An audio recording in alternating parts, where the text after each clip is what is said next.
Hoy en La Útil Respuesta responderemos a la pregunta: ¿los que aceptan a Cristo antes de morir van al cielo?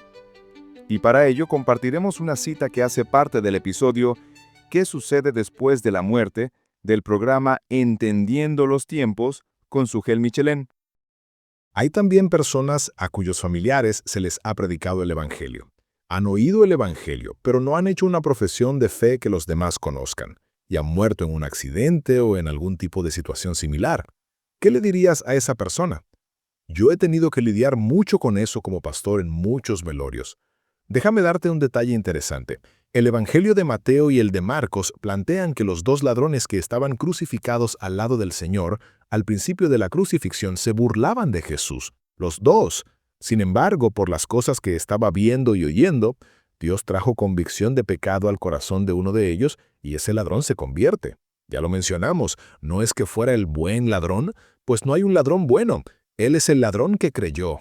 Y Cristo le dice, hoy estarás conmigo en el paraíso. Lo curioso es que solamente Lucas relata este suceso. Si solo tuviéramos el Evangelio de Mateo y el de Marcos, diríamos, no, definitivamente los dos ladrones se condenaron, porque no sabríamos lo que Lucas nos relata sobre algo que tal vez pasó minutos antes de la muerte de este hombre. Leí hace muchos años una historia que uso mucho en situaciones como estas, una historia verídica. Hay un marinero en un barco que es un perverso, de este tipo de individuos que tiene una mujer en cada puerto, un blasfemo. Hay un creyente que le predica, pero él siempre se burla. Un día, en una tempestad, el marinero cae al agua y estando allí a punto de morir, dice que su vida le pasó delante de los ojos como una película. Y clama, Señor, perdona mis pecados. Yo he sido un necio, no me dejes morir en mis pecados. El individuo es rescatado y su vida posterior demostró que lo que sucedió allí en ese segundo fue real. Fue transformado verdaderamente y vivió como un cristiano por el resto de su vida. La pregunta es, ¿y si se hubiera ahogado? Bueno, yo creo que la mayoría de las personas que estaban en el barco hubieran dicho, seguro que se condenó.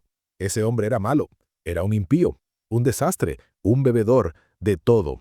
Ahora, no dejemos de ver que hay un solo caso en la Biblia de alguien que se convirtió así, el ladrón en la cruz, para que no seamos presuntuosos y no digamos, pues yo voy a esperar a ver, porque nadie sabe la forma en que va a morir y si va a tener la oportunidad de arrepentirse. Por eso es bueno que le prediquemos el Evangelio a nuestros familiares cuando todavía están conscientes, cuando todavía pueden oír, porque uno no sabe lo que puede suceder en el lecho de muerte, en su agonía. Yo sé que es una frase que se dice mucho, pero creo que es verdadera. En el cielo habrá sorpresas, pero no porque alguien llegó allí por su propia bondad, sino porque fue salvo a través de Jesucristo. Si alguna persona nos está oyendo y quiere enfrentar la muerte con confianza, debe ir a los pies de Cristo. Como dice el Señor en Juan 5:24, de cierto os digo, el que oye mi palabra y cree al que me envió tiene vida eterna y no vendrá a condenación, mas ha pasado de muerte a vida.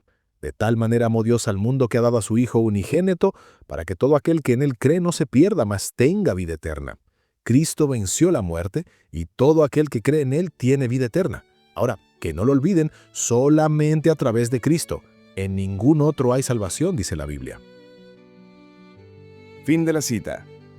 La incertidumbre sobre la salvación de quienes mueren sin una profesión de fe pública expone la total falibilidad del juicio humano frente a la soberana gracia de Dios.